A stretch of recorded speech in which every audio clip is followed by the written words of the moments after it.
Hoje é o dia 20 de novembro, é o dia da consciência negra. Nosso Brasil tem um racismo estrutural, o racismo faz parte da nossa história se fez firmada ali sobre a escravidão. Então, eu vou fazer hoje uma homenagem a 4 personalidades, 4 pessoas negras que eu considero importantes. Mas antes de mais nada, eu vou pedir para você se inscrever aqui no canal, não vai esquecer de dar aquele joinha, aquele like, para você também ativar o sininho das notificações, pois assim você vai estar contribuindo com a nossa existência, com o nosso crescimento aqui no YouTube. Então vamos à análise crítica dos fatos.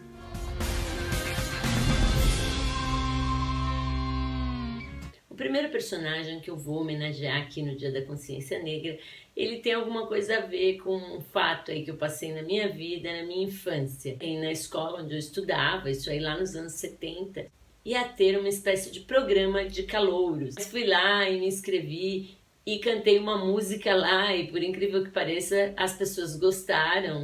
Acho que até porque os outros concorrentes eram piores que eu. Essa música ela fazia muito sucesso na época. É a música do Aldir Blanc e do João Bosco, que se chama Mestre Sala dos Mares, uma música linda que fala de um almirante negro. E eu naquela época não sabia quem era esse almirante negro. Gostava da música, gostava da história, mas não tinha a mínima ideia de quem era. E eu só vim saber quem era esse almirante negro muito tempo depois. Esse almirante negro é o João Cândido. Ele foi o líder da revolta da Chibata.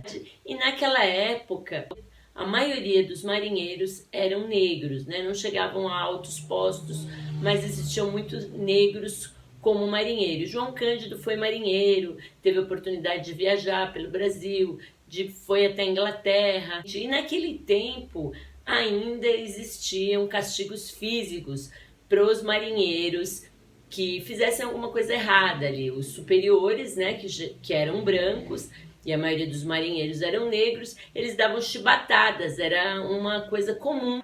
Então essa revolta se chamou a Revolta da Chibata. O João Cândido ali como líder, o que ele pretendia?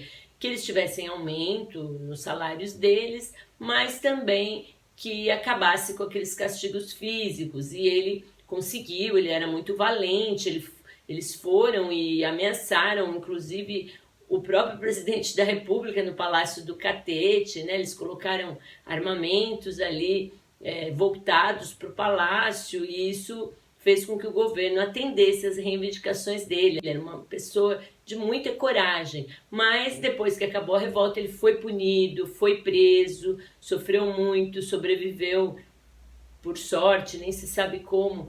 Depois de ficar muito tempo na prisão, ele saiu, mas foi expulso da Marinha. Nunca mais pôde voltar na Marinha, foi viver de outra forma, teve família e tudo. E somente no governo Lula é que houve uma homenagem justa, né? Ali na região ali do Palácio do Catete, foi feita uma estátua para ele. Então, um personagem interessantíssimo, uma história incrível, João Cândido, homenageado no Dia da Consciência Negra.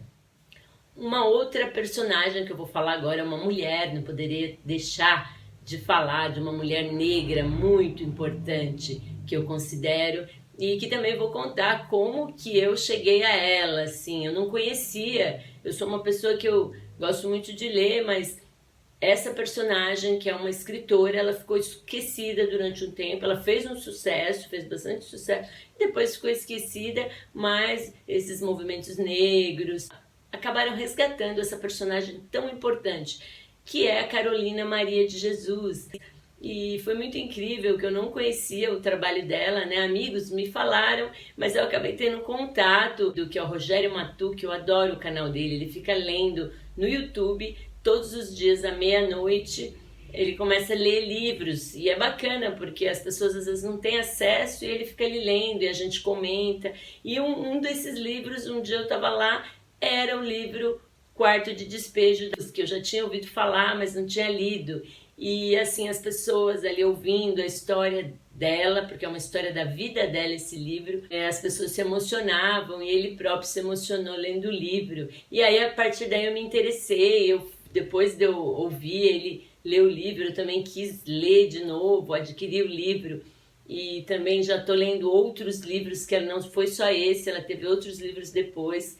E eu também assisti o documentário sobre ela. Nesse livro ela conta da sua rotina, de tantas privações, mas que ao mesmo tempo ela consegue, embora tenha muita tristeza e sofrimento, mas ela também tem momentos ali de alegria, de momentos de prazer. É uma história linda, contada por quem viveu, e ela foi reconhecida na época. Seus livros foram traduzidos em várias línguas. É uma história incrível da Carolina Maria de Jesus, né? Já falecida, acho que é uma das mulheres mais importantes assim desse país, eu considero sinceramente. Outro personagem que eu não podia deixar de falar, né, eu conheci porque uma coisa que sempre foi apaixonante para mim, desde de que acabou a ditadura, assim, lá pelos anos 80, eu era muito jovem, era ler tudo sobre a ditadura, porque como era um período da história que eu era criança, mais ou menos eu vivi, mas sem saber o que estava acontecendo, eu queria saber tudo, então eu li muitos livros sobre isso, e eu já conheci a história dele, que é o Marighella. Aí ele passou a vida dele, né, primeiro foi preso no governo Vargas, foi torturado, foi solto, chegou a ser deputado federal pelo Partido Comunista, junto com o Jorge Amado na época, foi personagem de livros do Jorge Amado, né, Ásperos Tempos do Jorge Amado. Tem um personagem ali que chama Carlos, que é o Marighella. Depois disso, ele viveu tudo isso, aí vem o regime militar, quando tem o golpe, depois o Marighella fica na clandestinidade, entra na luta armada, se torna o inimigo número 1 da ditadura militar, até que eles conseguem montar uma emboscada e ele é morto. E tem um filme aí incrível do Wagner Moura, que já foi feito há um tempo, Wagner Moura dirigindo, e quem faz o papel de Marighella no filme é o Seu Jorge. Então estou esperando, parece que em abril teve problemas aí, a gente não sabe o que foi, mas finalmente acho que nós vamos poder assistir o filme do Marighella, que deve ser incrível, mais um homenageado aqui no Dia da Consciência Negra. Finalmente, uma outra pessoa que eu quero homenagear, que talvez você não conheça, né? Mas que eu conheço, acompanho, uma mulher negra incrível, que ela se chama Carla Regina Moreira, que fez uma live aqui sobre racismo estrutural. A Carla Regina Moreira, que é uma grande amiga negra, que muito me ensinou sobre essa questão da negritude, para que eu pudesse entender, para que eu não falasse palavras racistas, não tivesse comportamento racistas, muitas vezes sem a intenção, por falta de conhecimento. Então eu aprendi muito com a Carla, e ela tem uma história de vida também que é tão bonita e interessante e vitoriosa, de uma origem muito humilde, passou por muitas dificuldades, mas ela conseguiu estudar, se formou em serviço social, fez o mestrado dela, lecionou durante muito tempo aí nas universidades e hoje está concluindo lá o doutorado dela em serviço social na PUC, uma amiga que é muito querida e da qual eu tenho muito orgulho e gosto muito de conversar e está sempre aprendendo. Então é isso, Dia da Consciência Negra, com homenagem a esses personagens tão importantes, que muitas vezes estão aqui do nosso lado, né? E a gente não percebe a luta deles nesse nosso país com essa estrutura aí racista. Eu espero que vocês tenham gostado do vídeo. Se vocês gostaram, dê seu joinha aí, compartilha com seus amigos, tá? E a gente se vê por aí. Um beijo e até a próxima!